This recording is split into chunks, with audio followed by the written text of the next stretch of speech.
I never thought I would be the one keeping her secret. Not after everything we've been through together. My name is Eleanor. I am Elena's older sister. I watched her grow up, helped her with homework, dried her tears when boys broke her heart. I always believed she would have the kind of love that lifted her, not one that pulled her into the dark. But now, I carry something I never wanted to carry. And I can't tell our parents. I can't tell anyone. So I'm telling you. I found out by accident. I wasn't looking for anything. I was only trying to charge my phone in the kitchen when her phone buzzed beside mine. I looked at the screen without thinking. A message appeared. It said, "I miss you already. Tonight was perfect. Love you." I didn't recognize the number, but I knew something was wrong. My sister Elena had always been the careful one. She was the kind of person who made lists for everything and double-checked her work. She was beautiful and intelligent. She had a good job in design and a modern apartment that our parents helped her buy. Everyone said she was the pride of the family, and I believed it. I was proud of her too. We grew up together like best friends. There were only 2 of us. I was the older one, 5 years ahead. When our mother got sick, I helped raise Elena. She cried in my arms as a child, told me her secrets in the dark, and trusted me with everything. So when I saw that message, my stomach felt tight. Something had changed, and I didn't know how to reach her anymore. For a few days, I said nothing. I told myself that maybe it was nothing important. Maybe she was seeing someone and didn't want to tell me yet. Maybe it was just new. But I kept thinking about it. She had told me once that she wasn't dating anyone. She said she was too busy with work. I remembered that clearly. One evening, I went to her apartment to drop off some books. She wasn't home. I waited in the kitchen and drank a glass of water. There was a photo on the fridge. Her and a man I didn't know. They were standing close, smiling. He looked older. Something about his eyes made me uneasy. I felt my chest grow heavy again. Later that week, I invited her to my place. She came with a bottle of wine and her usual cheerful voice. But I could tell she was distracted. Her phone was always near her hand. She checked it when she thought I wasn't looking. I wanted to ask her about the man.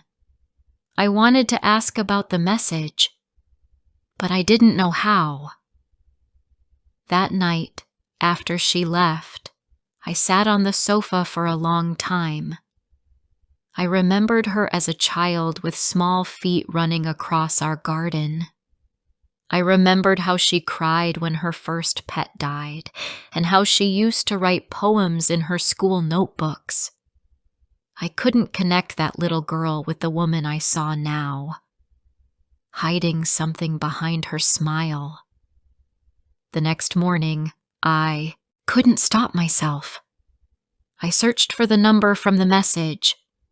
I didn't mean to be that kind of sister, but I needed to know. I found a name. I found a photo. My heart dropped. The man was married. There were pictures of him and his wife on social media. They had 2 children. The oldest one looked about 10. I closed my laptop and felt the tears in my eyes. I had to sit down. My little sister was in a relationship with someone else's husband. I didn't understand. She didn't need this. She could have anyone. She had everything. Why would she choose a man who already belonged to someone else? For 2 nights, I couldn't sleep. I kept thinking about whether to tell her or not. I imagined how our parents would feel if they knew. They spoke about her with so much pride. Our father often said she was his joy, his reason to smile. He still called her his little star. What would it do to him if he found out? On the 3rd night, I called her. I asked her to meet me for coffee. She said yes. She always trusted me. That made it harder. When we sat at the cafe, I looked into her eyes and saw the little girl again. But I had to say something. I couldn't stay silent anymore. I told her I knew about the man. I told her he was married. At first, she didn't say anything. She stared at the table. Then she looked up and said, "Yes, I know." Her voice was calm, but her eyes were sad. I asked her why. I asked her what she was thinking. She told me she loved him. I wanted to understand. I really did. But nothing made sense. I asked if she believed he would leave his wife. She said he promised. She said he would. I didn't want to argue, but I had to say something. I told her that many men make promises they never keep. I told her she was better than this. She grew quiet. Then she said I didn't understand. She said love doesn't always make sense.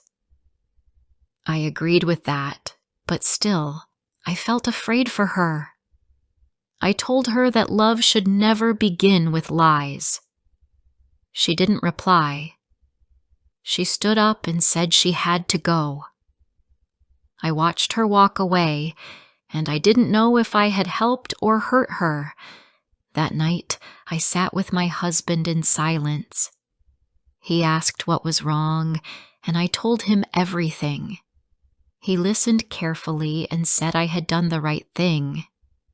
But why did it feel so bad? I wanted to help her. I only wanted to protect her, but I wasn't sure if she saw it that way. The days after that were quiet. She didn't call. She didn't visit. I felt the space growing between us.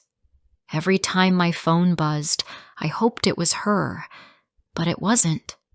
I wondered what she was doing. If she was still seeing him. If she believed he would keep his promise. If she believed in something that wasn't real. One evening, I passed by her apartment and saw the lights were off. I stood outside for a moment, thinking about ringing the bell. But I didn't.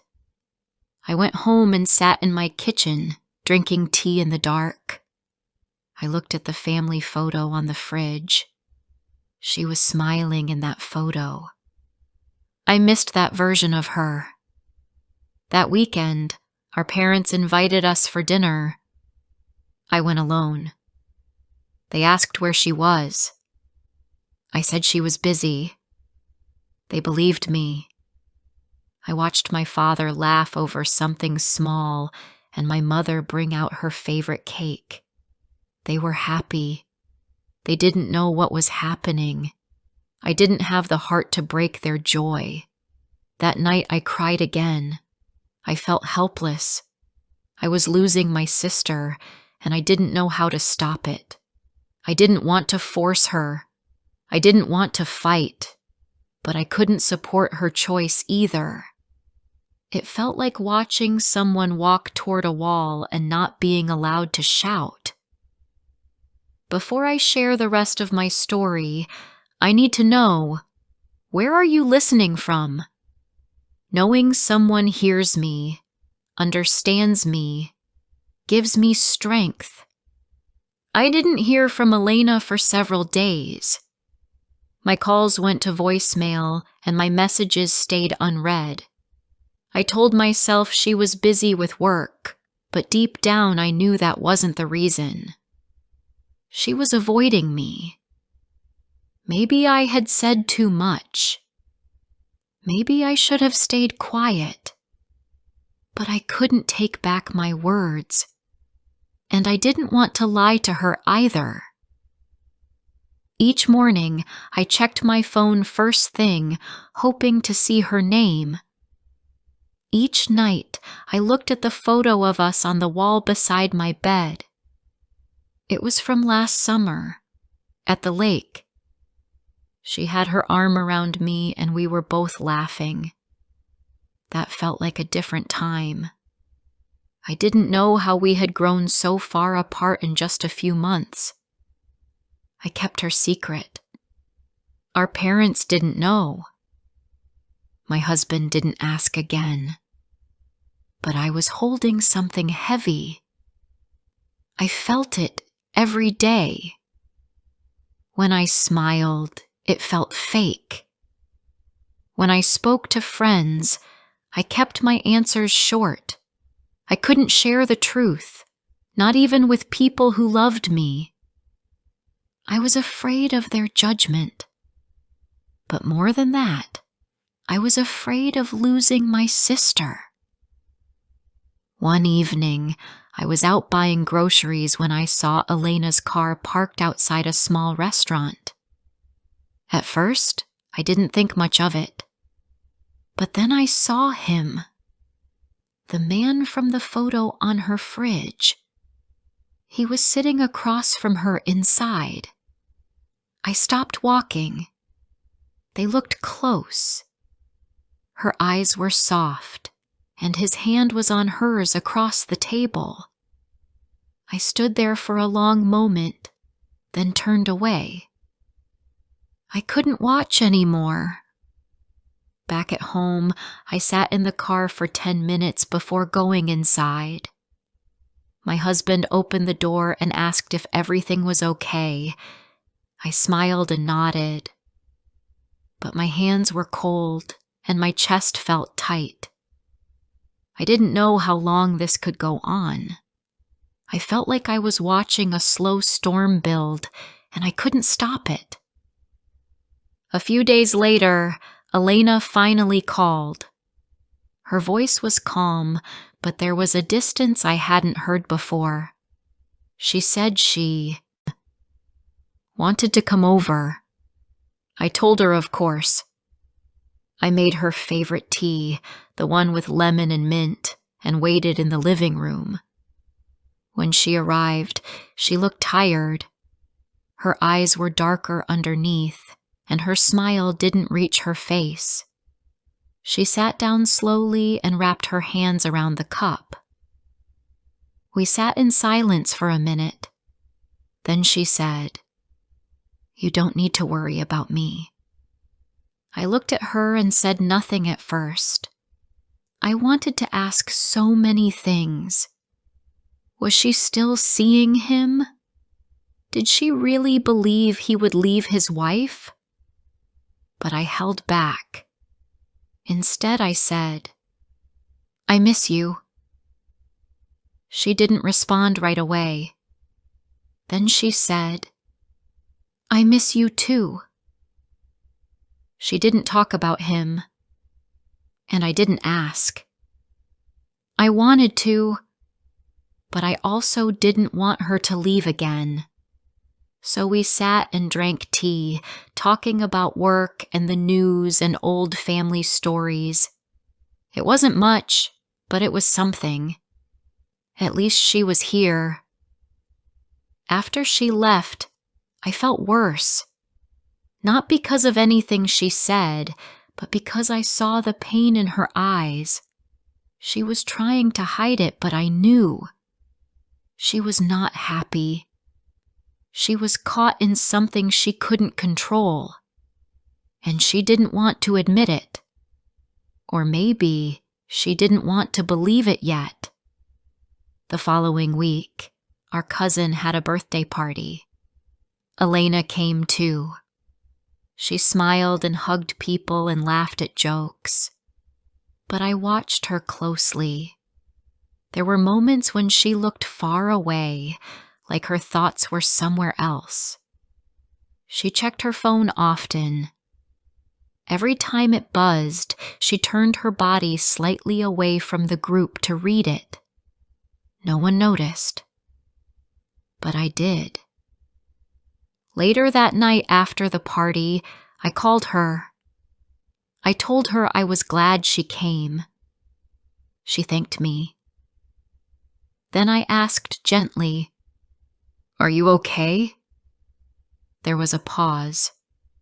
Then she said, "Yes, just tired." I wanted to say more, but I let it go. Weeks passed.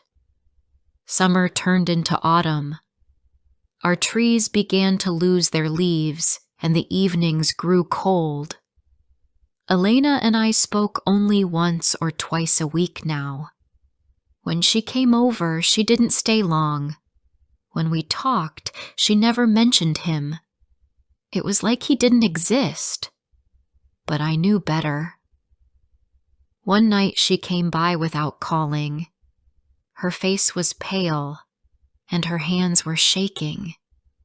She said, "Can I stay for a while?" I nodded and led her to the sofa. I wrapped her in a blanket and made tea. She didn't talk much, just sat quietly and stared at the floor. After a while, I asked, "Did something happen?" She looked at me. Her eyes were full of tears. Then she nodded. "He was supposed to come tonight," she whispered. "He told me he would. He promised, but he didn't show up. And now he's not answering my calls." I sat beside her and took her hand. It was cold and thin. She didn't look at me. She said, "Maybe he's just busy. Maybe something came up." But even as she said it, I could hear the doubt in her voice. She was trying to protect herself, trying not to feel the truth too soon. I didn't say much. I didn't say, "I told you so." I didn't say, "Leave him." I only said, "I'm here." That night, she stayed over. She fell asleep on my couch, still wearing her coat. I watched her breathe, slow and quiet. In that moment, she looked like the little girl I once held after nightmares. The same girl who used to run to me when she scraped her knee. My heart ached for her. In the morning, she left early. She said she had to go home and get ready for work. I asked if she was okay. She said she was fine. But I knew she wasn't. That week, she didn't call. I sent her 2 messages, but there was no reply. I told myself to be patient. I reminded myself that she needed time. But it hurt. I felt like I was losing her again. And this time, maybe for good, one evening, our father called me. He asked if Elena was okay.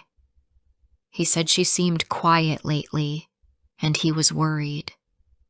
I told him she was busy with work. He believed me, but the guilt was heavy. I was hiding something big from him. I was hiding my sister's heartbreak. Later that night, I sat by the window and watched the rain. I thought about calling her again, but I didn't. I was afraid of pushing too hard. I was afraid she would shut me out completely. A few days later, I got a message from her. It said, "Can I come over?" My heart jumped. I wrote back, "Yes, anytime." When she arrived, she looked different, not just tired, defeated. Her eyes were red. She sat at the kitchen table and said nothing for a while. I waited. Then finally she spoke. Her voice was small. "It's over," she said. "He told me he can't leave his family. He said he thought he could, but he can't. He said I was important, but not more than his children." I said nothing. I let her speak. She looked at me with broken eyes. "I believed him," she said. "All this time, I thought he would choose me, but he didn't. I was just a break in his life. I was something he wanted, not someone he would fight for." Tears ran down her face. I reached out and held her hand. It felt small in mine. I said softly, "You are more than someone's secret. You deserve to be loved in the light, not in the dark." She nodded, but she said nothing more. That night, she stayed again. As I lay in bed, I thought about everything: the pain, the silence, the secrets, and the love, the deep love that still lived between us. I knew her healing would take time, but at least now she had taken the first step. She had let go. After that night, something changed in Elena. She still looked tired, and sometimes her eyes were red from crying, but she no longer waited for messages. She no longer checked her phone every 5 minutes. She stopped talking about him, not because she was hiding, but because she was finally trying to move on. She stayed at my place for a few days. We didn't talk much about the past. We cooked together, watched simple shows, and cleaned the kitchen like we used to when we were younger. It felt good to have her close again. I didn't ask questions. I knew she would speak when she was ready. One evening, we were sitting on the floor folding laundry. She picked up one of her sweaters, held it close for a second, and said, "I gave him this once. He said he loved soft things." Then she folded it slowly and added, "I'm not giving him anything again. Not even memories." I looked at her and saw how hard she was trying to be strong. Our parents still didn't know. They believed Elena had been working hard and was simply tired. I let them think that. They loved her so much. If they found out the truth, I wasn't sure how they would react. Maybe they would be angry. Maybe they would blame her. Or maybe they would just be sad. The kind of sadness that doesn't speak but lives in the eyes. One day, Elena said she wanted to go back to her apartment. She needed to return to her own space, her own life. I helped her pack her things. As she picked up her bag, she looked around my home and said, "Thank you. You gave me a place to feel safe again." I hugged her and said, "You'll always have that." In the days that followed, we talked more often. She called in the mornings, sent short messages during lunch, and sometimes asked me to meet her after work. I could hear something different in her voice. She still felt pain, but she was no longer letting it control her. That gave me hope. One Friday evening, I invited her for dinner. She brought a pie she had baked, something she hadn't done in a long time. We sat at the table, eating slowly and talking about our childhood. At one point, she said, "Do you remember how I used to talk about getting married under the big tree near Grandma's house?" I smiled. "Yes. You even picked the color of your dress." She laughed. "I think I wanted a pink one." We both laughed then. It was the first real laugh in weeks. After dinner, she said something that stayed with me. She said, "I think I wanted to be chosen so badly that I forgot to ask myself what I deserved." I didn't reply. I only reached across the table and held her hand. She looked at me and nodded. That moment said more than any words. Autumn became winter. The cold came early that year. Snow touched the rooftops, and the streets turned white. Elena sent me a picture one morning. Her apartment window covered with snowflakes. Under the photo, she wrote, "Clean starts, like new snow." She didn't speak about the man again, not even once. It was like she had put him in a box and buried it. Maybe she still thought about him. Maybe the pain returned on quiet nights. But she no longer let it break her. I admired her for that. She had fallen, but she got back up on her own. Around Christmas, she started painting again. It was a hobby she had left behind years ago. She sent me a photo of a painting she had done. It was simple. A woman sitting under a tree, looking out at the sea. The colors were soft, but the feeling was strong. I asked her what it meant. She said, "It's how I feel. Quiet, but still here." At our family Christmas dinner, our father gave a small speech. He looked at Elena with proud eyes and said, "My daughters are my life." Elena smiled. She looked calm. For the first time in months, she looked peaceful. After dinner, she came to sit beside me on the sofa. She whispered, "I'm okay. I really am." I looked at her closely, and I believed her. Weeks turned into months. Spring arrived, bringing light and warmth. Elena and I walked in the park often, like we used to. One afternoon, while watching children play, she said, "I'm not afraid to be alone anymore." I said, "You were never really alone." She nodded and said, "I know that now." One evening in April, she told me she was thinking of moving.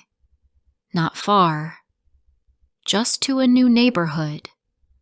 A fresh space, she said. I helped her find a small flat with big windows and a little balcony. When we visited it for the first time, she stood by the window and said, "This feels like a good place for new things." The day she moved in, I brought her a small plant in a white pot.